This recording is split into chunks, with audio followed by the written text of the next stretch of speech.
قال النبي صلى الله عليه وآله وبارك وسلم سلام قبل الكلام السلام عليكم ورحمة الله وبركاته. الحمد لله رب العالمين والصلاة والسلام على أشرف الأنبياء والمرسلين وإمام المتقين وعلى آله وأهل بيته وصحبه أجمعين. أشهد أن لا إله إلا الله وحده لا شريك له وأشهد أن محمدا عبده ورسوله لا نبي بعده. إن الحمد لله نحمده ونستعينه ونستغفره ومن شرور أنفسنا ومن سيئات أعمالنا من يهده الله فلا مضل له ومن يضلل فلا هادي له. سبحانك لا علم لنا إلا ما علمتنا إنك أنت العليم الحكيم وتب علينا يا مولانا إنك أنت التواب الرحيم. اللهم إنا نسألك فهم النبيين وحرز المرسلين وإلهام الملائكة المقربين. اللهم أغننا بالعلم وزينا بالحلم وأكرمنا بالتقوى وجملنا بالعافية. نويت التعلم بالتعليم وتذكر بالتذكير ونفع والانتفاع والإفادة والاستفادة والحث على التمسك بكتاب الله وسنة رسوله ودعاء إلى الهدى ودلالة على الخير ابتغاء وجه الله وقربه ومرضاته وصوابه لله تعالى. اللهم بارك لنا في شعبنا وبلغنا رمضان. اللهم صل الإسلام والمسلمين والمؤمنين والمجاهدين والمستضعفين في غزة وفي الدفاع وفي فلسطين وفي الشام وفي كل مكان وكل زمان. اللهم ارحم أمة سيدنا محمد. اللهم سلم أمة سيدنا محمد. اللهم أصلح أمة سيدنا محمد. رب اشرح لي صدري ويسر لي أمري واحلل عقدة من لساني يفقهوا قولي. رب اجعلني مقيم الصلاة ومن ذريتي ربنا وتقبل دعاء. أما بعد. Alhamdulillah, pertama-tamanya dan selama-lamanya kita rafa'kan syukur kehadirat Allah Subhanahu wa taala dengan faham, sedar dan segar bahwasanya Allah jualah yang menciptakan langit dan bumi serta apa yang ada di antara keduanya dengan kekuasaan mutlak milik Allah dan ketunggalan Allah Subhanahu wa taala.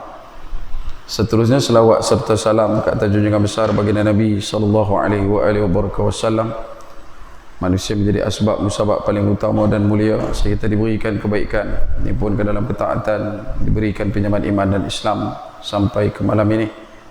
Justru perbanyak oleh kita untuk berselawat serta salam ke atas junjungan besar baginda Nabi sallallahu alaihi wasallam.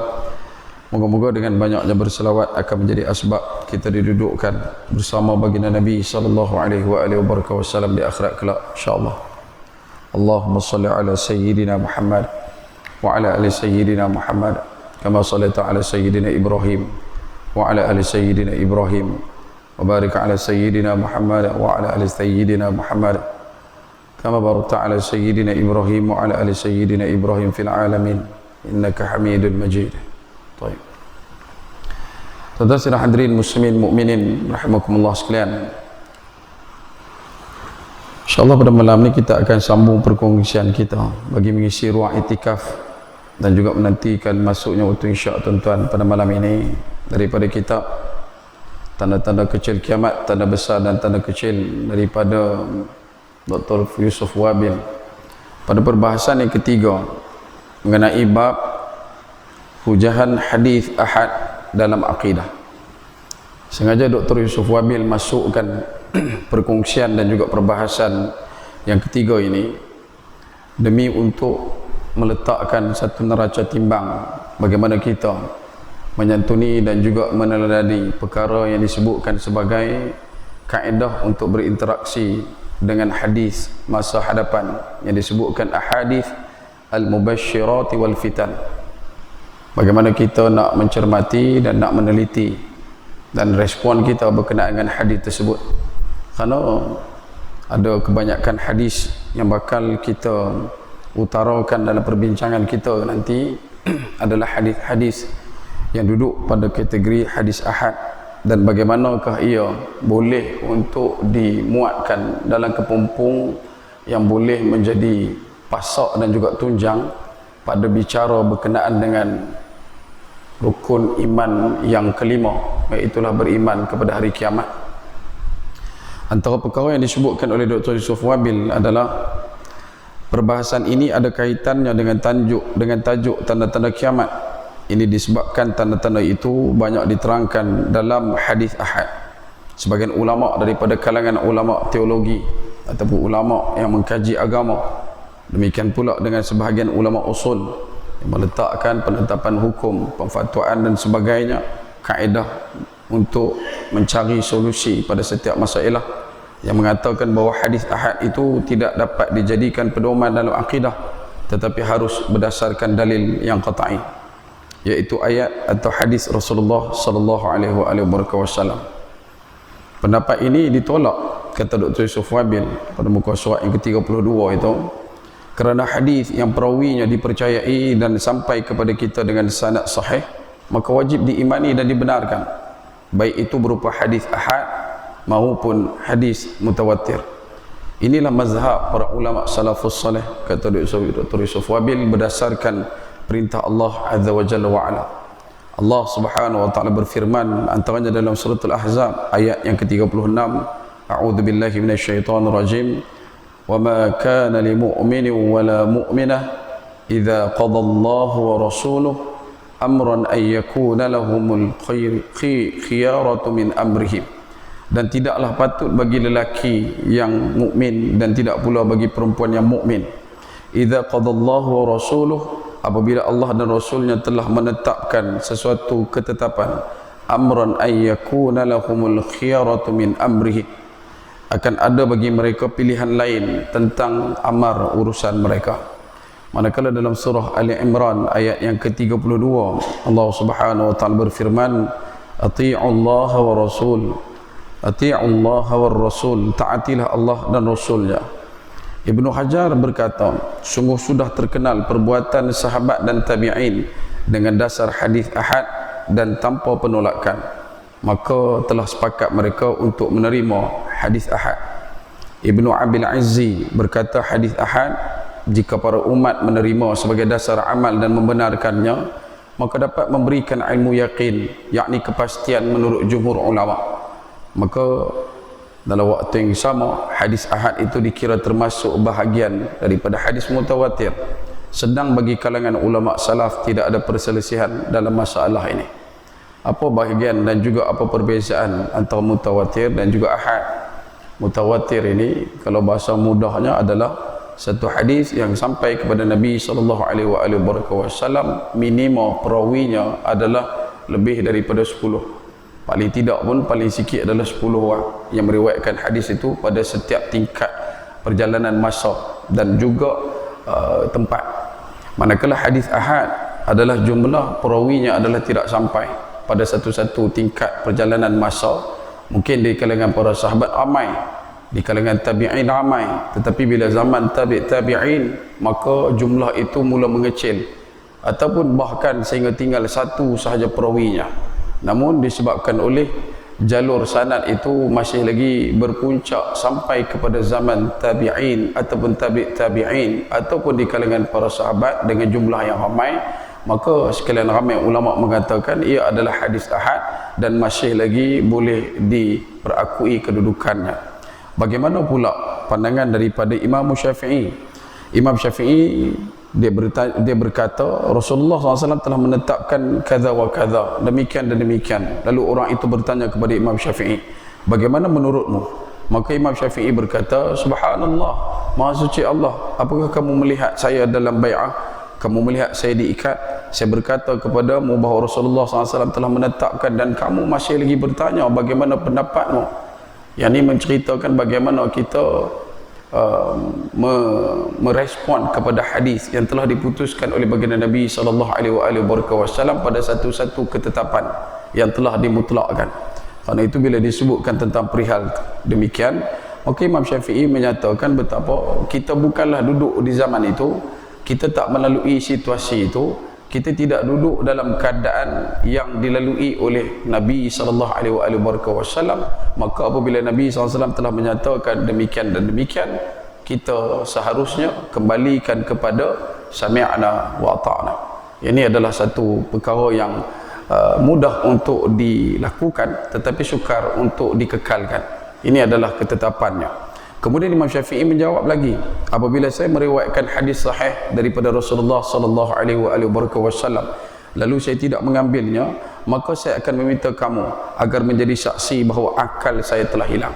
Nabi SAW, Imam Syafi'i menyatakan sekiranya apabila dia meriwayatkan hadis sahih daripada Nabi SAW dan dia tidak menggunakan hadis tersebut dalam ketetapan pemfatwaan pada pembinaan dan juga pembangunan kerangka qaul yang telah dikeluarkan oleh Imam Syafi'i, maka kata Imam Syafi'i, ketahuilah bahawasanya pada waktu itu akal saya telah hilang. Waktu dalam komponen memahami Imam Syafi'i juga adalah satu benda yang besar yang pernah kita kongsikan kepada tuan-tuan. Dia bukan takat tengok pada perkataan Imam Syafi'i, bukan takat pada qaul qadimnya, bukan takat qaul jadidnya, begitu juga perlu melihat kepada ashabu Syafi'i, anak-anak murid Imam Syafi'i, begitu juga dengan mazhab Imam Syafi'i, qaul mu'tamad Imam Syafi'i, kaedah ulama-ulama yang berpegang pada mazhab Imam Syafi'i, begitu juga yang disebutkan dengan kaedah Syafi'iyah ataupun Syafi'iyah Ghazaliyah, dan nak mencerna seluruh institusi pemikiran ataupun mazhab jalan yang ditinggalkan oleh Imam Syafi'i rahimahullah ta'ala adalah sejauh mata memandang, perkara yang begitu besar dan luas. Kerana itu Imam Syafi'i tidak membezakan, dia meletakkan tidak membezakan antara hadis ahad atau hadis mutawatir, hadis tentang akidah ataupun amaliyah, namun dibicarakannya hanya berkisar tentang sahihnya, tidak sesuatu hadis. Kerana apa? Kerana Imam Syafi'i adalah anak murid kepada Imam Malik. Sebab tu kita sebutkan dalam kerangka pemahaman pembentukan pemikiran Imam Syafi'i, susur galurnya, sadur pengaruhnya datang daripada gurunya juga, iaitu Imam Malik. Jadi bila sebut berkenaan perkara itu, tidak menjadi satu kepelikan pun untuk kita. Bahkan dalam mazhab Syafi'i, tingkat hadis yang mencapai sahih juga merupakan satu perkara yang wujud dalam setiap pendalilan hukum dan juga fatwa yang ada. Kalau kita tengok balik bagaimana kita teraskan 4 mazhab sebagai contoh, ini contoh yang surface sajalah, satu contoh yang kita sebutkan sebagai overview, pandangan yang setara. Kali Imam Malik, dia meletakkan dalam kaedah mazhabnya adalah perkara yang sahih semata-mata, perkara yang sahih semata-mata. Kalau kata hadis ini sahih ke tidak, sahih, barulah dia akan letakkan sebagai unjuran ataupun sandaran pada setiap pendalilan. Manakala Imam Syafi'i, dia akan mencari di kalangan hadis yang sahih dan dalam waktu yang sama diletakkan dalam banyak-banyak perkara ataupun amalan-amalan tertentu yang manakah satu lebih banyak mendatangkan pahala. Itu kaedah mazhab Syafi'i.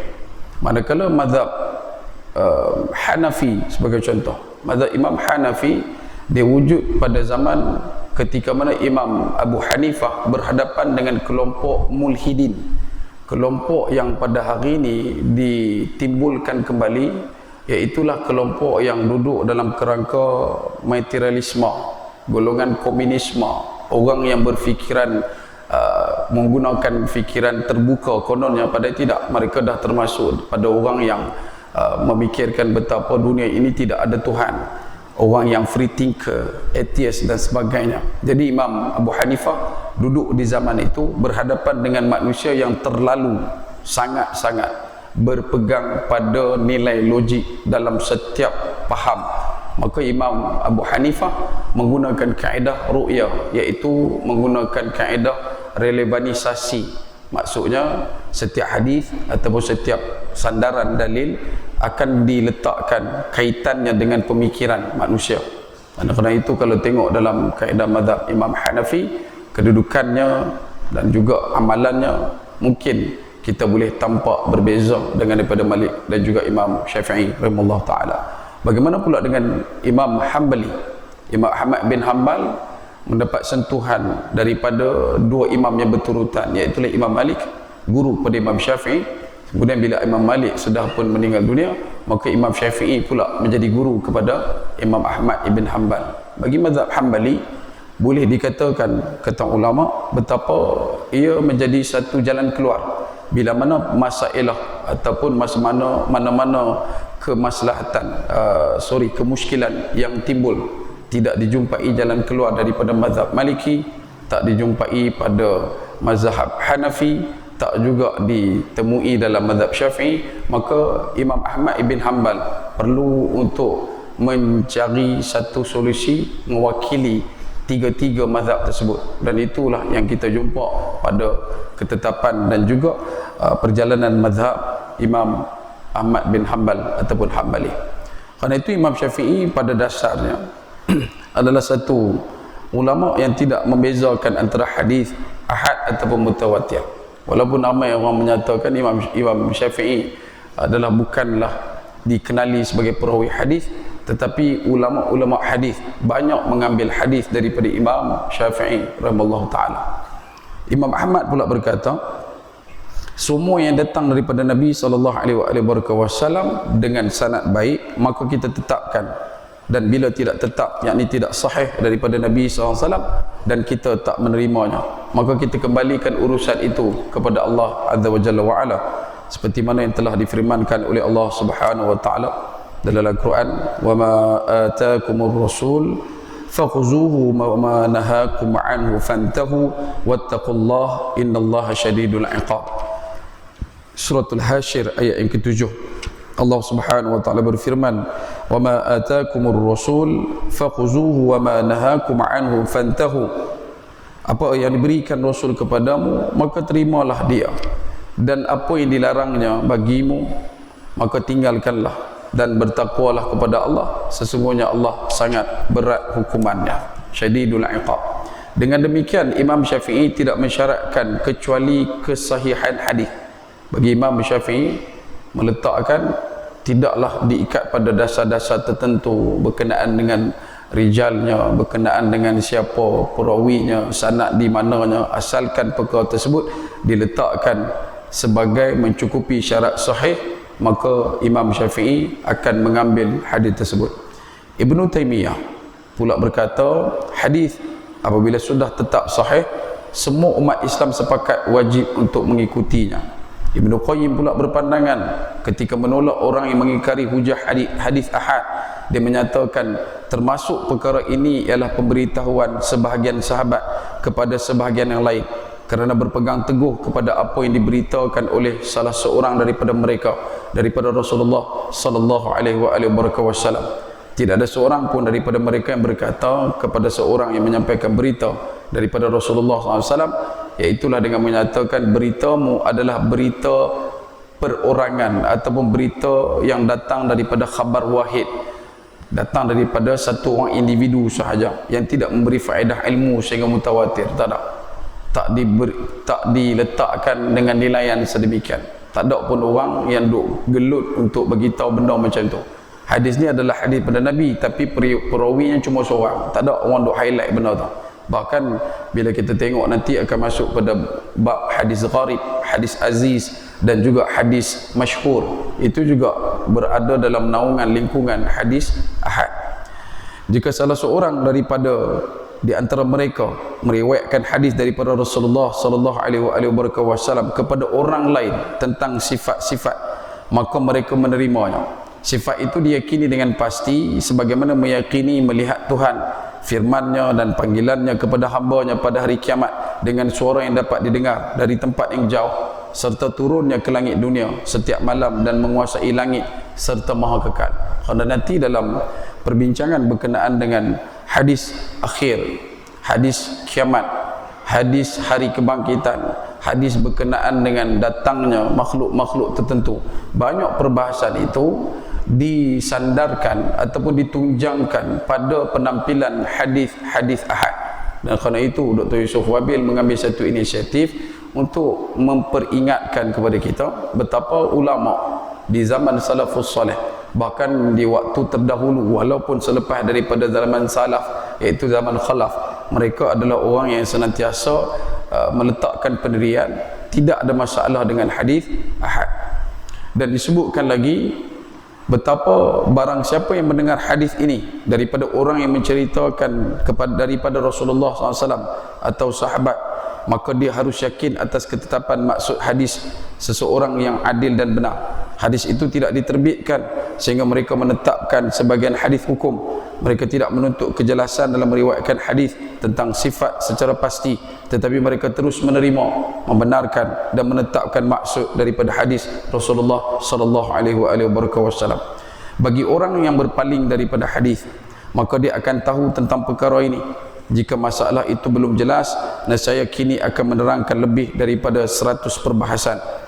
Inilah sikap orang yang menafikan, yakni meniadakan hadis, mentidakadakan hadis Rasulullah SAW yang membuang kesepakatan sahabat dan tabi'in serta para imam. Seperti mana yang kita selalu sebutkan kepada tuan-tuan, ada 4 karakter yang disepakati oleh keseluruhan mazhab yang ada di dunia. Sumber Islam, iaitu yang pertama Al-Quran, yang keduanya adalah sunnah Nabi SAW, hadis, yang ketiganya adalah ijma', yang keempatnya adalah qiyas. Bagi kelompok-kelompok tertentu yang disebutkan sebagai ada di kalangan kelompok Mu'tazilah, Jahmiyah, Rafidah dan Khawarij, mereka ini adalah orang yang berdiri dan berpencak menolak salah satu daripada 4 perkara. Sebagai contoh, Mu'tazilah, ada satu golongan daripada golongan Mu'tazilah yang bernama An-Nazamiyah, iaitu orang yang mengikut ajaran An-Nazam.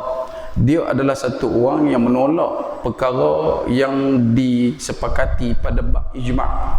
Dia terima Quran, dia terima hadis, dia terima qiyas, tetapi dia tak terima ijma'.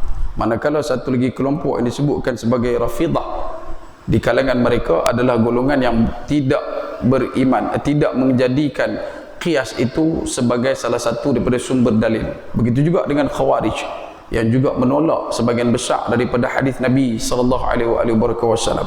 Manakala kumpulan Jahmiyah, mereka mengambil satu kedudukan dan ketetapan betapa Al-Quran itu berada pada kedudukan mengikut faham mereka, bukan daripada 4 mazhab yang telah menetapkan kedudukan dan juga keadaan Al-Quran.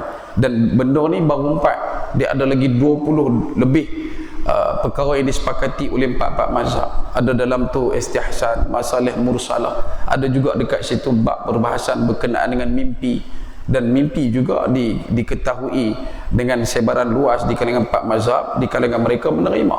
Cuma hari ini ada usaha, saya boleh katakan usaha, gerakan tertentu, strategi tertentu untuk memadamkan perkara-perkara ini daripada dijadikan sebagai sumber dengan kedudukan dan juga cara pembenaman. Maksudnya mereka mengolok-olokkan perkara yang ada tersebut sehingga kita sendiri jadi tidak mampu untuk menakul dengan cergas dan cerdas betapa itu juga sebenarnya boleh dijadikan sebagai sumber dalil dalam penghukuman ataupun pendalilan dalam Islam.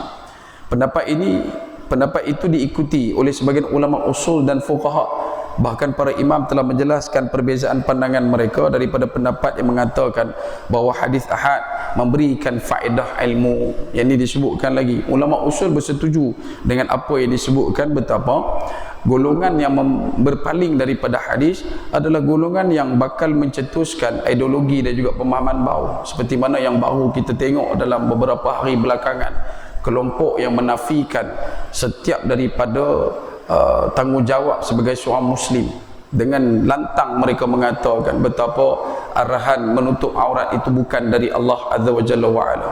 Mereka juga mengatakan tidak ada perbezaan antara lelaki dan wanita berdasarkan dalil yang mereka bawa, yang kita tahu dalil itu pun diambil daripada kelompok liberal. Bila mana kita tengok pada kalimah yang menyebutkan betapa indallahi atqakum, pada sisi Allah yang dilihat cuma takwa. Maka bila dilihat oleh Allah cuma takwa, takwa itu bersifat dalaman, tak nampak pada jelas pandang, maka tak ada siapa boleh judge. Dan perkataan yang selalu mereka guna, tak boleh judge orang walaupun dia adalah orang yang tidak menutup aurat, sedangkan semua ulama sepakat perlu untuk menutup aurat. Walaupun mereka tahu kata perempuan tidak boleh jadi imam, tapi tetap juga mereka mengatakan Allah tak pandang itu semua. Yang penting duduk dalam keadaan kita beramal mengikut akal mereka. Dan ialah seperti mana tuan-tuan pun sedia maklum, lihatlah bagaimana dunia betul-betul menyanjung dan memuliakan mereka hari ini. Dan sebab tu kita mengambil ketetapan dan kesempatan, sudah tiba masanya untuk kita kembali menjaga diri kita disebabkan oleh kerapuhan dan juga keporak-perandaan yang berlaku di kalangan masyarakat hari ini yang sudah lagi tidak boleh dibendung. Walaupun kelompok-kelompok ini adalah kelompok yang kita katakan cerdik pada akal, nak sebut nama mereka pun perlu lalu banyak nama baru sebut nama mereka. Tapi ialah zaman kita sudah mendekat, kerana itu kena kembali dalam keadaan kita mengangkat semula nilai kemuliaan baginda Nabi sallallahu alaihi wasallam pada rangkuman hadis baginda Nabi sallallahu alaihi wasallam. Malu kita dengan orang yang tidak beriman, bagaimana mereka betul-betul mempercayai perkataan Nabi, walaupun mereka tidak beriman dengan Nabi, mereka tidak beriman dengan Allah, mereka tak beriman dengan Al-Quran, tetapi mereka percaya benar dengan setiap perkataan yang keluar daripada lidah Nabi SAW, tanpa mereka memikirkan adakah itu hadis yang mutawatir ataupun ahad. Tapi di kalangan kita masih lagi ada kelompok yang namanya Islam, tapi perbuatan mereka lebih dangkal dan lebih mangkap daripada orang-orang yang tidak beriman. Demikian pendapat Imam Malik, Imam Syafi'i dan juga murid-murid Imam Abu Hanifah, Ahnaf dan juga Imam Daud bin Ali dan muridnya seperti Muhammad bin Hazm. Adapun yang mengingkari hujah hadis ahad kerana kesamaran bahawa hadis ahad mengandungi zan, dan mereka maksudkan dengan zan adalah dengan lebih kuat kerana kemungkinan terjadinya kesalahan dengan yang lebih kuat, kerana kemungkinan yang terjadinya kesalahan seseorang atau kelalaiannya dan persangkaan yang kuat hanya dapat diamalkan dalam masalah hukum dan tidak boleh mengambilnya dalam masalah akidah. Alasannya dengan sebagian ayat yang melarang mengikut persangkaan seperti mana yang disebutkan dalam surah An-Najm ayat ke-28, a'udzubillahi minasyaitonirrajim, iyattabi'una illa dhann wa inna dhanna la yughni minal haqqi syai'a. Mereka tidak lain hanyalah mengikut persangkaan, sedangkan sesungguhnya persangkaan itu tiada faedah sedikit pun terhadap kebenaran. Untuk menjawab penyimpangan faham seperti ini, Dr. Yusuf Wabil menyatakan perlu dijelaskan bahawa hujah mereka dengan ayat ini tidak dapat diterima. Orang yang menolak pada kerangka jumlah periwayatan itu perlu lebih daripada 10 sebagai contoh, perlu mencapai hadis mutawatir sahaja, hanya boleh beriman dan juga beramal dengan hadis mutawatir saja. Kata Dr. Yusuf Wabil, pendapat ini adalah satu pendapat yang tidak dapat diterima sekiranya berdasarkan surah An-Najm ayat yang ke-28 ini. Ini kerana zon di sini bukan persangkaan yang biasa kita lakukan, akan tetapi persangkaan yang berupa keraguan, dusta dan kira-kira. Manakala dalam kitab An-Nihayah dan juga kitab Al-Lisan dan lainnya daripada kitab kamus bahasa, zon bermaksud keraguan. Ragu dekat sini yang disebutkan dalam surah An-Najm adalah merujuk kepada keraguan yang timbul selepas daripada kita melakukan sesuatu yang tidak berteraskan mana-mana sumber, ataupun disebutkan juga dusta bila mana ada orang yang berhadapan dengan satu ajakan ataupun aliran ataupun pemahaman yang tidak ada sandaran pada 4 perkara ini, iaitulah Quran, hadis, ijma' dan qiyas, maka dekat situlah yang diletakkan az-zan ke atas mereka, kerana itu berkemungkinan besar adalah termasuk pada perkara yang wujud persangkaan. Ibnu Katsir menyatakan ketika mana dia menafsirkan ayat wa ma lahum bihi min ilm, maksudnya mereka tidak mempunyai pengetahuan yang benar dan membenarkan ucapan mereka, bahkan perkara itu merupakan dusta dan mengada-ngada serta kufur yang sangat keji. Yang dirujukkan di situ adalah mengenai ayat wa inna dhanna la yughni minal haqqi syai'a, maksudnya tidak dapat menempati untuk menggantikan kebenaran yang telah ditinggalkan oleh baginda Nabi sallallahu alaihi wasallam. Zon dekat situ khusus untuk ajaran ataupun fahaman idealisme, satu bentuk manhaj yang tidak ada dasarnya daripada Nabi sallallahu alaihi wasallam, selagi mana ia masih lagi berlegar dan juga berkisar daripada apa yang didapatkan daripada Nabi sallallahu alaihi wasallam. Kita tak boleh letak zon dekat atas benda tu. Tetapi kalau benda lain, ya, kata Imam Abu Fida bin Ismail Ibnu Katsir, dalam hadis Rasulullah SAW, Nabi SAW bersabda, berhati-hatilah terhadap persangkaan yang buruk, kerana persangkaan buruk itu sedusta-dusta pembicaraan. Keraguan dan dusta adalah perbuatan dicela oleh Allah. Perkara itu dikuatkan dengan firman Allah Subhanahu wa taala, iyattabi'una illa dhann wa inhum illa yakhrusun. Kata Allah Subhanahu wa taala, mereka tidak lain hanyalah mengikuti persangkaan belaka, dan mereka tidak lain hanyalah berdusta terhadap Allah Subhanahu wa taala. Pertama kata ulama, perkara ini merujuk kepada apa? kepada dua golongan manusia yang kita kenal sebagai maghdub dan juga dhalin, golongan yang sesat dan juga golongan dimurkai oleh Allah Subhanahu wa taala, kerana mereka senantiasa mengada-adakan cerita sehingga dinobatkan dengan kalimah kaburat kalimatan takhruju min afwahihim iyaquluna illa kadhiba. Bahkan diulang-ulang kelompok-kelompok ini bagaimana mereka begitu bersusah payah, sanggup untuk bergolok gadai, sanggup untuk melakukan sedaya upaya mereka mengubah dan juga mengadjust ayat-ayat Allah Subhanahu wa taala, bukan hanya Al-Quran, bukan sekadar hadis, tetapi kelompok ini telah pun wujud sebelum daripada itu, bila mana mereka mengubah kitab Allah Subhanahu wa taala, iaitu kitab Injil dan juga kitab Taurat. Allah menyifatkan mereka dengan persangkaan yang merupakan sikap yang mengada-ada dan mendusta, dan jika kebohongan dan dusta itu menjadi zan, maka dalam masalah hukum tidak boleh dipakai, kerana hukum tidak didirikan atas keraguan dan mengada-ngada. Sebab itu dalam proses kita menyikapi peristiwa dan juga fenomena akhir zaman, bukan sekadar kita perlu telus dan juga perlu halus dalam bab meneliti setiap sumber, bukan takat kita boleh ambil untuk tangkap muat, kerana nanti kita akan jumpa juga pertemuan antara dapatan daripada Israiliyat dan juga daripada hadis Nabi sallallahu alaihi wasallam. Sebab tu kita sebutkan pada pertemuan yang dulu betapa daripada Nabi tidak ada ramalan. Itu yang pertama. Apa yang Nabi sebut berkenaan dengan situasi, berkenaan dengan posisi, berkenaan dengan potensi perkara yang bakal kita jumpa satu demi satu hari, setiap inci perjalanan cerita mendekat sampai kepada kiamat, semuanya adalah kulul haq, semuanya adalah benar, semua adalah benda yang tidak termasuk dalam bab nujum, tidak termasuk dalam bab kira-kiraan, tidak termasuk dalam bab hitungan tertentu, tidak. Ia adalah satu ketetapan, sebab ia adalah perkataan daripada baginda Nabi sallallahu alaihi wasallam. Bila disebutkan tentang kemarau yang bakal melanda kita, ya, dia akan datang.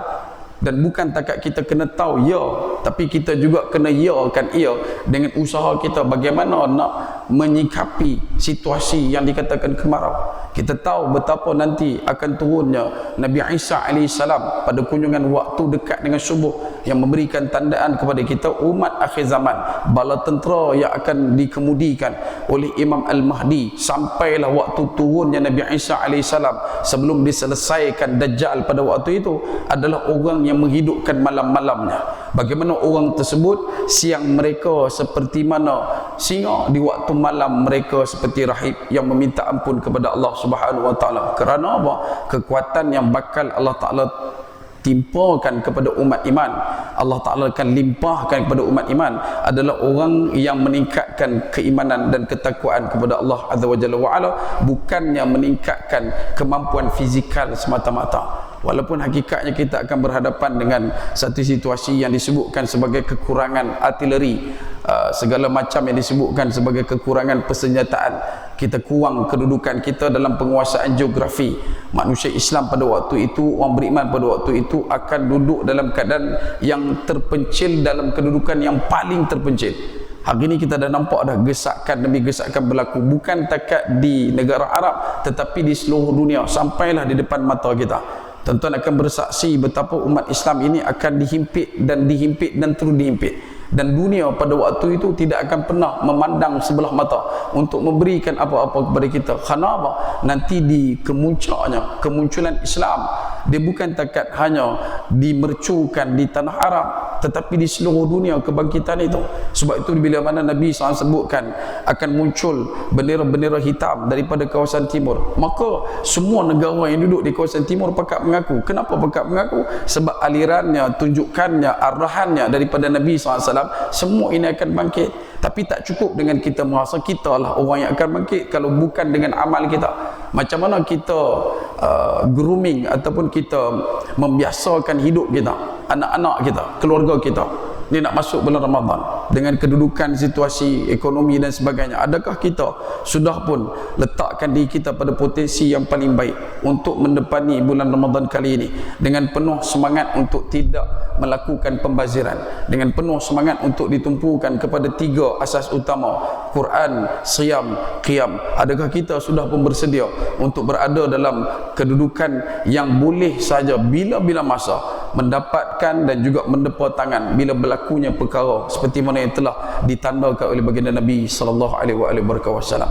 Dan noktah yang kedua, bila mana disebutkan tentang perkara ini, adapun di kalangan masyarakat Islam, dia kena bangkit untuk bukan takat tahu hadis, bukan takat mencermati pada syarah hadis, tetapi lebih kepada kecintaan dia pada hadis dikeranakan oleh baginda Nabi sallallahu alaihi wasallam. Ya, kadang-kadang dibawakan pada neraca timbang untuk pertemuan pendapat, mana-mana fahaman, mana-mana pandangan, tetapi berdirilah atas dasar cinta kepada Rasulullah, maka hasilnya adalah hasil yang juga meraih cinta daripada Allah Azza wa Jalla wa Ala. Tetapi hari ini tidak. Yang kita duk nampak hari ini, bila berlakunya pertemuan, bila berlakunya perdebatan berkenaan dengan hadis-hadis tertentu, yang dicarinya adalah penceraian di kalangan masyarakat, yang dicarinya adalah pertembungan di kalangan masyarakat, bukan kasih sayang. Dan inilah yang telah pun ditandakan oleh baginda Nabi sallallahu alaihi wasallam, yang akhirnya akan berkesudahan dengan keadaan kita seperti mana buih-buih di lautan. Tidak ada manfaat pada orang yang menyentuh kita, tidak ada manfaat pada orang yang kita sentuh. Dan disebutkan lagi oleh Dr. Sufabil, adapun kelalaian seorang perawi pada tingkatan berkenaan dengan hadis ahad, maka hadis ahad yang diriwayatkannya harus ditolak sebab perawi harus dipercayai dan dhabit.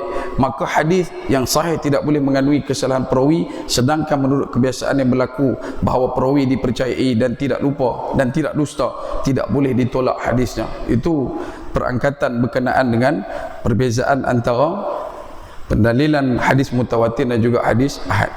Yang ini seterusnya Dr. Yusuf Wabil menggunakan peluang dan ruang daripada muka surat 36 hingga ke 37 pada bab pembahasan yang nak menampakkan kepada kita betapa dalil-dalil hujahan daripada hadis ahad boleh digunakan pada bab berkenaan dengan hari kiamat ataupun situasi potensi yang akan berlaku. Apabila sudah jelas kepalsuan pendapat yang menolak hujahan hadis ahad dalam masalah akidah, maka dalil yang mewajibkan menerimanya banyak sekali, baik daripada Quran maupun hadis.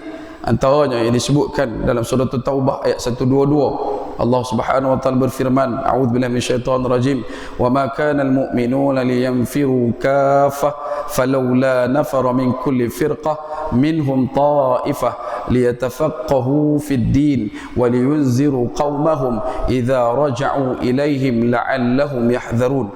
Tidak sepatutnya bagi orang-orang yang mukmin itu pergi semuanya ke medan perang. Mengapa tidak pergi daripada tiap-tiap golongan di antara mereka beberapa orang untuk mendalami pengetahuan mereka tentang agama dan untuk memberi peringatan kepada kaumnya apabila mereka telah kembali kepadanya supaya mereka itu dapat menjaga diri. Ayat ini memerintahkan kepada umat untuk belajar agama. Kata golongan ta'ifah yang disebutkan firqatin minhum ta'ifah tersebut dapat digunakan untuk seorang ataupun beberapa orang dalam situasi yang lain.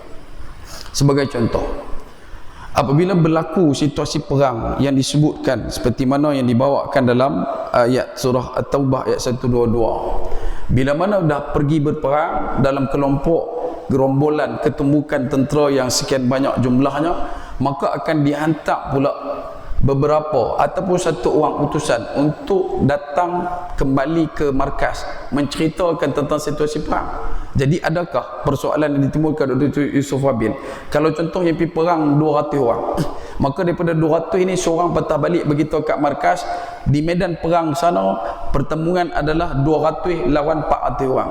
Adakah kena tunggu 20 orang main habaq barulah di markas nak percaya untuk hantar balik dia punya sokongan bantuan? Yang ni yang dibawakan oleh Dr. Suhabil, betapa hadis itu, dapatan itu ataupun kebenaran itu walaupun dibawa seorang pada situasi yang sedemikian, maka ia tetap juga diterima. Boleh jelas? Maksudnya kalau mai seorang daripada 200 itu pun tetap juga kena percaya. Kalau kata duk mai guna, oh kami tak, seorang tak cukup, kena hantar lagi 19 orang barulah kami boleh percaya kata jumlah tentera yang dekat sana ada 400. Lepas tu bila nak menang? Habis tu bila nak hantar bantuan? Itu macam mana kita nak rangka strategi perang? Sebab tu kena ikut pada kadar situasi yang disebutkan oleh Dr. Yusuf Wabil. Kemudian Imam Bukhari pula berkata, seorang manusia dapat dikatakan golongan satu orang manusia itu juga boleh dikatakan sebagai segolongan. Ini dikenalkan oleh firman Allah Subhanahu wa taala dalam surah Hujurat ayat ke-9, wa in ta'ifatani minal mu'minin iqtatalu fa aslihu bainahuma. Dan jika ada dua golongan daripada orang-orang mukmin berperang, maka damaikanlah antara keduanya. Bila dilihat pada kalimah ini, wa in ta'ifatanil mu'minin, dia merujuk kepada kalimah ramai. Dan kalaulah kalimah ramai itu diikat pada analogi ataupun standard piawaian hadis mutawatir, yakni kena berkeli 10 orang dulu dengan 10 orang, 20 orang berkeli, barulah kita boleh bangkit untuk bagi mereka berdamai. Adakah begitu yang difahami daripada Al-Quran? Tidak. Cukup takat seorang bergaduh pun kita dah kena jadi pendamai. Ketika mana kita duduk dalam keadaan nak membawa kebaikan pada orang, tak perlu tunggu benda tu ramai, memang betul-betul confirm dah bergaduh, barulah kita nak damaikan. Sebab tu yang ni yang pertama yang dibawakan oleh Dr. Yusof Wabil. Nanti kita akan sambung insya-Allah selepas daripada azan. Ada lagi 3 insya-Allah. Baik. Saya mohon untuk direnjakkan sedikit waktu untuk menunaikan solat Isyak bagi saya menghabiskan tajuk pada malam ini insya-Allah. Baik. Yang kedua kata Dr. Yusof Wabil di muka surat 37, firman Allah Subhanahu wa taala, ya ayyuhalladzina amanu in ja'akum fasiqun binaba'in fatabayyanu. Wahai orang yang beriman, maka jika datang kepada kamu orang fasik membawa berita, maka periksalah dengan teliti. Dalam sebagian qiraah, antaranya qiraah mengikut riwayat Imam Hamzah dan Al-Kisai serta Qalaf mengikut riwayat yang dibacakan daripada Tariq Ad-Durrah, akan membacakan kalimah fatabayyanu itu, ayat ke-6 surah Al-Hujurat itu, fatabayyanu dengan kalimah fatasabbatu. Dia akan baca dengan kalimah fatasabbatu. Mengikut riwayat ini, mereka akan membacanya di 2 tempat, iaitulah di surah An-Nisa ayat ke-94 dan satu di surah Al-Hujurat ayat yang ke-6. Apa bezanya? Disebutkan oleh Dr. Yusof Wabil dalam sebagian qiraah, berhati-hatilah. Maksudnya fatabayyanu itu disebutkan periksa fatabayyan, bayan, iaitu dah jelas, kena perjelaskan, kena diteliti, kena dicermati. Manakala bila diikutkan pada qiraah yang dibawakan oleh Imam Hamzah dan juga Al-Kisai yang mengikut Tariq Ad-Durrah, mereka membacakan dengan kalimah fatasabbatu, iaitu berhati-hatilah. Ini menunjukkan atas kepastian dalam menerima hadis seseorang yang dipercayai itu tidak memerlukan berhati-hati. Disebutkan ini menunjukkan atas kepastian dalam menerima hadis itu seseorang yang dipercayai itu tidak perlu memerlukan berhati-hati kerana ia tidak terlibat dengan kefasikan meskipun yang diceritakan itu tidak memberikan pengetahuan yang perlu untuk diteliti sehingga mencapai darjat ilmu tertentu. Maksudnya bila sebut berkenaan dengan hadis yang duduk pada kerangka mutawatir ataupun ahad, dia tak terikat dengan kalimah fatabayyanu. Kenapa? Berbalik kepada nombor 1 tadi yang kita sebutkan, perhatikan hadis itu pada dakapan dan juga sorotan datangnya dari baginda Nabi sallallahu alaihi wasallam yang tidak ada celah padanya, apatah lagi perkara-perkara fasik. Boleh faham? Bila sebut kata benda tu daripada Nabi mutawatir, hadis ahad, maka tak terikat dengan fatabayyanu. Sebab fatabayyanu itu hanya perlu untuk dipastikan sekiranya datang daripada ja'akum fasiq, iaitu orang-orang yang fasik, bukan takat orang, bahkan ja'akum fasik, benda tu kata benda fasik. Mana benda fasik? Benda yang selain daripada Allah dan Rasul je. Kalau mai berkenaan dengan contoh, kalau ikut fenomena akhir zaman, itu kita sebut berkenaan solar storm. Ni antara yang kita duk rasa la ni tak perasan. Yang kita panas membahang lah. Kita duk rasa dia punya panas tu satu macam, bukan dekat satu macam, 3 macam. Kipas itu nombor 3, tak pernah kali nombor 1 kan. Hak muka rumah ada aircon tak apa lah. Hak yang muka jenis 16 darjah Celsius ni tak boleh kata apa dah. Hak ni kalau kata di rumah buka sampai 3, kalau ada 5 pun dia buka. Nak abang kata apa? Bila datang daripada kelompok-kelompok yang seperti ini, kita bukanlah nak menolak kajian istiqra' yang dilakukan, silakan.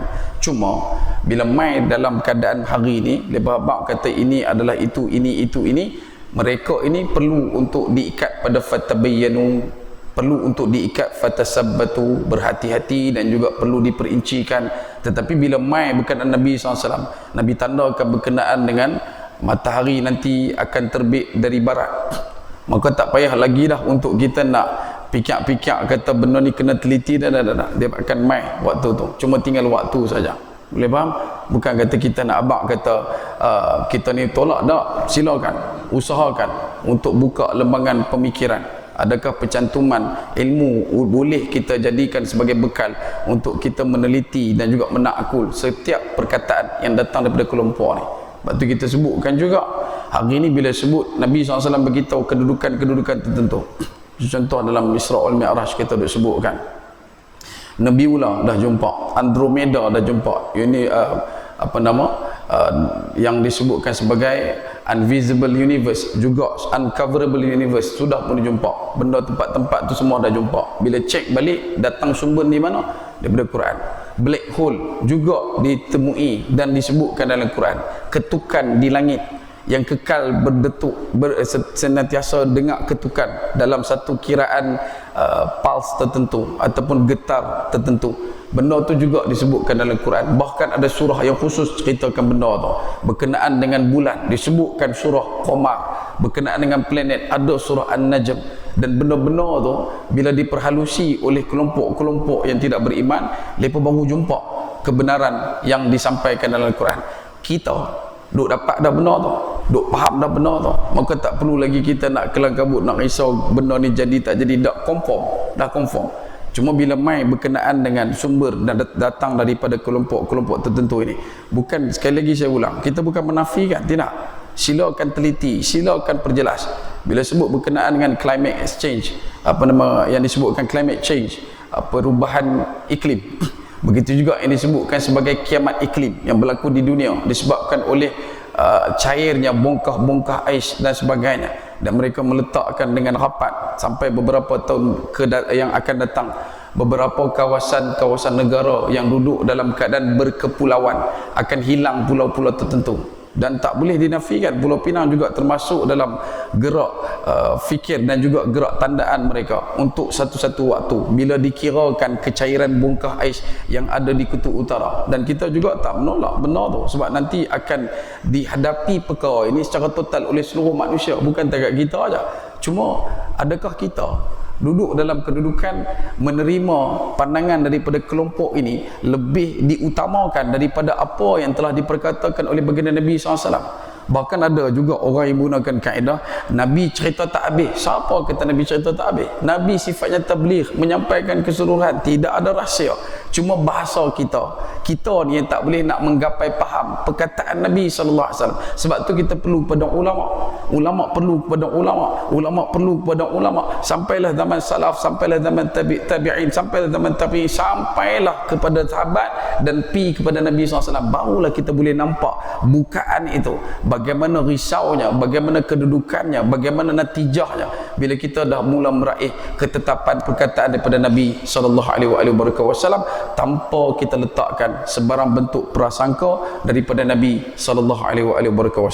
Yang ketiga, firman Allah Subhanahu wa taala dalam surah An-Nisa ayat ke-59, a'udzubillahi minasyaitonir rajim, ya ayyuhalladzina amanu atii'u Allah wa atii'ur rasul wa ulil amri minkum fa in tanaza'tum fi syai'in farudduhu ila Allah war rasul. Wahai orang-orang yang beriman, taatilah Allah dan taatilah Rasul dan ulil amri di antara kamu. Kemudian jika kamu berlainan pendapat tentang sesuatu, maka kembalikanlah ia kepada Allah, yakni Al-Quran dan Rasulnya, iaitulah sunnah baginda Nabi SAW. Ibn Qayyim memberikan respon balas pada perkara ini dengan menyatakan umat Islam sepakat bahawa mengembalikan kepada Rasul adalah ketika baginda masih hidup. Masa Nabi SAW masih hidup, ya, setiap persoalan, setiap pertelingkahan, setiap kemusykilan akan ditanyakan kepada baginda Nabi SAW dan kembali kepada sunnahnya setelah baginda Nabi SAW wafat. Mereka telah sepakat bahawa kewajiban mengembalikan hal ini tidak akan pernah gugur dengan sebab wafatnya Rasulullah. Bila hadis mutawatir dan ahad itu tidak memberikan ilmu dan kepastian yakin, maka mengembalikan kepadanya itu adalah tidak perlu, mengikut pendapat Ibn Qayyim. Adapun dalil-dalil daripada hadis itu adalah banyak sekali. Antara yang disebutkan adalah yang pertama, Rasulullah SAW mengutus seorang utusan kepada para raja satu persatu. dihantar kepada Heraklius, hantar kepada Raja Najasyi, begitu juga kepada penguasa di kalangan tentera Parsi, begitu juga pada kerajaan yang menjadi cawangan kepada kerajaan Parsi di Yaman. Nabi hantar seorang. Nabi tak hantar ramai, Nabi cuma hantar seorang. Begitu juga dengan penguasa negara, Nabi hantar seorang. Manusia merujuk kepada mereka dalam segala perkara, baik hukum maupun keyakinan. Rasulullah mengutus Abu Ubaidah Amir bin Jarrah ke negara Najran, kemudian Mu'adh ibn Jabal ke negara Yaman, Dahiyah Al-Kalb, satu orang sahabat yang wajahnya seakan-akan sama dengan Nabi SAW. Malaikat bila mana datang munculkan diri, salah seorangnya adalah akan berupa seperti Dahiyah Al-Kalb dengan membawa surat kepada pembesar Basrah dan juga lain-lainnya. Bahkan pada satu ketika awal sebelum Nabi melakukan hijrah, dihantarnya sekonyong-konyongnya satu orang sahabat bernama Mus'ab bin Umayyah untuk bersama dengan 6 orang Madinah balik mendiam di kawasan kota Madinah untuk menyebarkan dakwah. Adakah kena cukup 10 orang dulu barulah nak kena tanya? Tidak, cukup dekat satu. Yang tu yang disebutkan oleh Dr. Suhabil pada yang pertama, bab yang ketiga itu. Dan kemudian Imam Bukhari meriwayatkan daripada Abdullah ibn Umar radhiyallahu anhuma, dia berkata ketika orang ramai berada di Quba untuk mengerjakan solat subuh, ada orang yang datang kepada mereka dan dia berkata sesungguhnya telah diturunkan kepada Rasulullah SAW Al-Quran pada waktu malam dan baginda diperintahkan untuk menghadap Kaabah. Maka mereka menghadap Kaabah dan wajah mereka sebelumnya menghadap ke arah Syam, kemudian beralih ke Kaabah. Tidak dikatakan bahawa ini adalah hukum amali, kerana perbuatan hukum ini berdasarkan atas keyakinan kesahihan hadis Nabi SAW. Yang ketiga, daripada Umar radhiyallahu an, dia berkata terdapat seorang sahabat Ansar, apabila dia tidak bertemu dengan Rasulullah, maka saya telah mendatanginya dengan menyampaikan khabar daripada Rasulullah SAW. Apabila saya tidak hadir pula, maka orang tersebut datang kepada saya membawa khabar daripada Rasulullah SAW. Maka inilah peristiwa yang dilakukan oleh sahabat yang memperlihatkan kepada kita bahawa seorang daripada kalangan sahabat sudah cukup untuk menerima hadis untuk disampaikan oleh seorang dalam urusan agamanya, baik yang berkaitan dengan keyakinan maupun perbuatan. Ini sebab tu kita dah dudukkan diri kita untuk faham proses dan juga dia punya keadaannya adalah tak ada masalah. Cuma pada hari ini bila kita dah tepu beku untuk kata ini adalah yang rendah, yang lemah, tidak. Hadis adalah datang pada Nabi SAW mutawatir atau ahad, gharib, aziz atau masyhur, ia tetap juga adalah satu benda yang dimuliakan. Bukan tekad mulia dikarenakan dia adalah hadis, tetapi dimuliakan kerana ia adalah perkataan baginda Nabi SAW yang perlu untuk kita taat dan patuh. Yang keempat, daripada Abdullah ibn Mas'ud radhiyallahu anhu, saya mendengar Rasulullah SAW bersabda, Allah memancarkan cahaya kepada orang yang mendengar hadis daripada kami, yang dihafalkan kemudian disampaikannya. Ramai orang yang menyampaikan itu lebih memadai daripada orang yang mendengar. Yang menyampaikan hadis itu pula lebih ramai daripada yang dengar. Satu benda pula, kan? Yang duk beritahu hadis itu ramai daripada orang yang dengar. Dan ini disebutkan oleh Dr. Suhabil menyatakan betapa ia tidak terbatas pada hadis yang berkaitan dengan amaliyah, tetapi juga bersifat umum, meliputi hadis amaliyah, hukum dan juga i'tiqad. Apabila masalah akidah yang ditetapkan dengan hadis-hadis ahad tidak wajib diimani, tentu Rasulullah dalam masalah ini tidak menyampaikan hadis secara mutlak, tetapi Rasulullah menerangkan masalah itu terbatas pada hadis yang berkaitan dengan amaliyah saja, tidak lainnya. Cuma Nabi meletakkan pengkhususan ia pada hadis yang berkaitan dengan amaliyah. Pendapat yang mengatakan bahawa hadis ahad itu tidak boleh dijadikan dasar dalam hal akidah itu merupakan pendapat bid'ah dan mengada-adakan yang tidak ada dasarnya dalam agama. Yang tu yang baru kata bid'ah. Sebab dalam agama tak ada masalah, tiba-tiba dia pula berdiri kata benda tu ada masalah. Para ulama as-salafus salih tidak pernah mengatakan demikian, bahkan hal itu tidak pernah terlintas pada mereka. Andai kata ada dalil qat'i yang menunjukkan bahawa hadis ahad itu tidak layak untuk masalah akidah, nescaya sudah difahami dan sudah dijelaskan oleh sahabat dan ulama salaf. Kemudian pendapat bid'ah tersebut bererti menolak beratus-ratus hadis daripada Nabi SAW. Ada banyak hadis ahad dalam masalah akidah. Antara yang sempat dimuatkan oleh Dr. Suhabil antaranya adalah 14. Yang pertama, iaitulah hadis yang membicarakan tentang keistimewaan Nabi Muhammad SAW melebihi semua Nabi.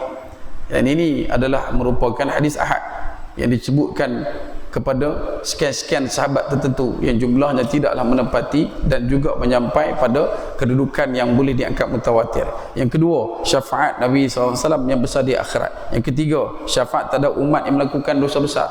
Syafaati li ahli al-kabair. Kata Nabi SAW, syafa'ah li ahlil kabair, syafaatku untuk orang yang melakukan dosa besar. Hadisnya adalah hadis ahad.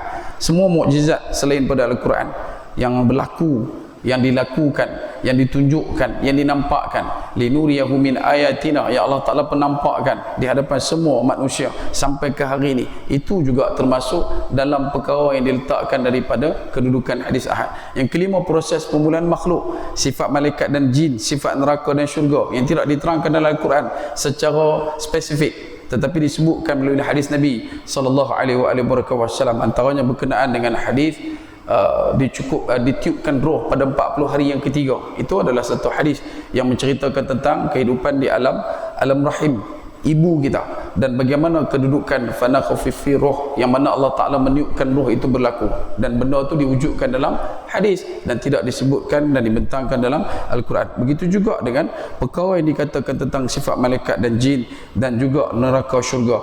6, pertanyaan malaikat munkar nakir dalam kubur tidak disertakan dalam Quran, bahkan cuma wujud dalam hadis ahad Nabi SAW berkenaan dengan setiap persoalan. Himpitan kubur terhadap mayat disebutkan dalam sebagian hadis. Jambatan, telaga, timbang amal, sirat, kauthar, mizan, itu semua dibahaskan dalam hadis Nabi SAW. Itu adalah bab akidah yang disebutkan oleh Dr. Yusuf Wabil. Keimanan bahawa Allah menetapkan kepada semua manusia akan keselamatannya, sengsaranya, rezekinya, matinya ketika masih dalam kandungan ibunya. Keistimewaan Nabi SAW dikumpulkan oleh Imam As-Suyuti dalam kitab Al-Khassasil Al-Kubra, yang disebutkan betapa seperti mana Nabi SAW masuk ke syurga ketika baginda masih hidup dan melihat penduduknya serta nikmat-nikmat yang disediakan oleh orang yang bertakwa, untuk orang yang bertakwa, yang disebutkan dalam Al-Quran pada kalimah uiddat lil muttaqin, disebutkan dengan begitu. Tapi apakah yang diuiddatkan itu, apakah yang dipersiapkan itu? Maka benda itu dilihat, ditampakkan kepada baginda Nabi sallallahu alaihi wasallam dan diluncurkan melalui perkataan hadis Nabi sallallahu alaihi wasallam. Yang ke-11, berita kepastian bahawa 10 sahabat dijamin masuk syurga. Lagilah confirm, cuma datang daripada perkataan Nabi SAW ketika mana Nabi berkata kepada siapa nama sahabat, Abu Ayyub Al-Ansari, ketika mana dia minta untuk khidmat dekat Nabi SAW di satu tempat yang peristiwa cincin Nabi SAW jatuh ketika di zaman Sayyidina Uthman, sehingga timbulnya fitnah besar. Kerana di telaga yang sama Nabi SAW menyebutkan di zaman pemerintahan Sayyidina Uthman akan bermulanya fitnah, yang ditandakan di situ masuknya syurga adalah Sayyidina Abu Bakar As-Siddiq, Sayyidina Umar dan juga Sayyidina Uthman. Cuma pada Sayyidina Uthman, kata Nabi SAW, zaman Sayyidina Uthman akan timbul dengan fitnah, dan tempat yang sama. Bila mana Sayyidina Uthman duduk dekat situ, cincin yang turun, cincin yang diturunkan kepada Sayyidina Abu Bakar, cincin yang sampai pada Sayyidina Umar, kemudian sampai pada Sayyidina Uthman. Di zaman Sayyidina Uthman pegang cincin tu, tetapi di telaga yang sama, Bi'ru Uthman dekat situ tu jatuh cincin Nabi SAW, dan bermula daripada situ sebagian ulama sirah menyatakan berlakunya zaman apa yang dikatakan fitnah ke atas Sayyidina Uthman pada waktu tu. Dan yang dengar berapa orang? 4 orang, 5 orang, bukan kata 10 orang, bukan kata 20 orang, bukan pengumuman secara besar-besaran. Begitu juga disebutkan bagi orang yang melakukan dosa besar tidak kekal selama-lamanya dalam neraka.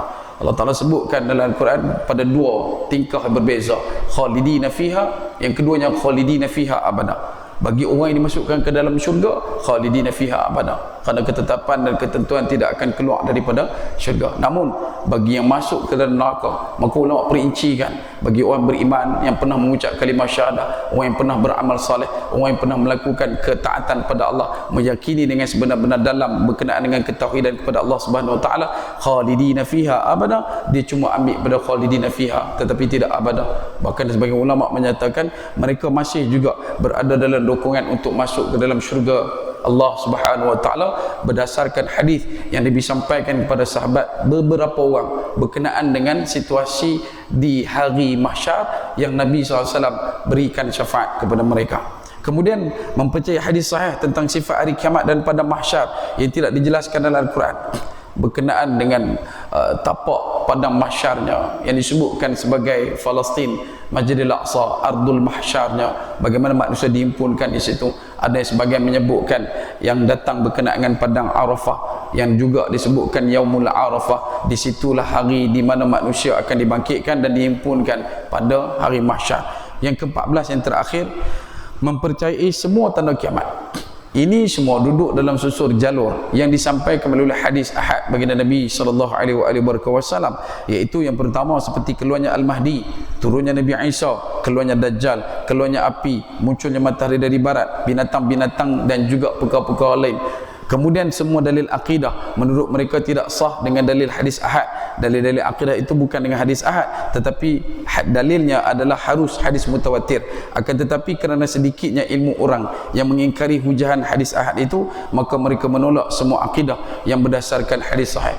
Bukan takat hadis itu menceritakan tentang apa yang berlaku dalam situasi hari kiamat yang perlu untuk kita jadikan sebagai sandaran pada bab berkenaan dengan beriman kepada hari kiamat.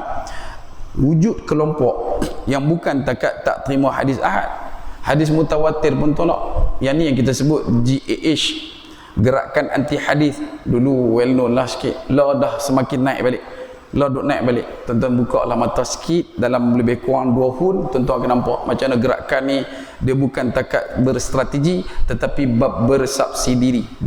Bersubsidi maksudnya ada bantuan daripada luar yang masuk untuk support mereka, dan dia bukan lagi secara tersembunyi. Gerakan ini dah dibukakan dengan bukaan yang begitu luas, dan mereka semakin lantang dan lancang menentang apa yang ditinggalkan oleh baginda Nabi sallallahu alaihi wasallam. Sebab tu kita sebut di awal tadi, hari ini kita kena balik kembali untuk memperkasakan diri kita dengan faham dan juga naungan apa yang disampaikan oleh baginda Nabi sallallahu alaihi wasallam tanpa diletakkan sebarang bentuk kompromi.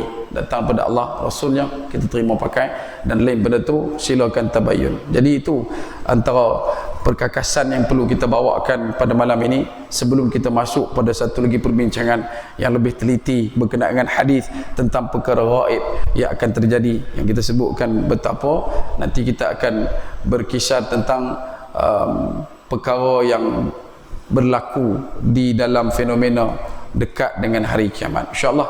Jadi moga-moga takat terus perkongsian. Mohon maaf masa tuan-tuan, terima kasih atas perhatian. Kalau ada kebaikan mohon tolong saya lebarkan, kalau ada keburukan mohon tolong jauhkan. Bak kata pepatah, sedap makan dikunyah-kunyah, sedap kata diulang-ulang. Selamat menyambut bulan Syaban. Moga-moga Allah Ta'ala sampaikan kita ke bulan Ramadan insyaAllah. Aku liqawli hadha wastaghfirullahal azim wa lakum wa lisairil muslimin wal muslimat wal mu'minin wal mu'minat fastaghfiruh fa yafawdal mustaghfirin. Sekecil-kecil ikan pasti ada isinya, sebesar-besar ikan pasti ada tulangnya. Aku liqawli hadha wassalamu alaikum warahmatullahi ta'ala wabarakatuh, wallahu ta'ala a'lam.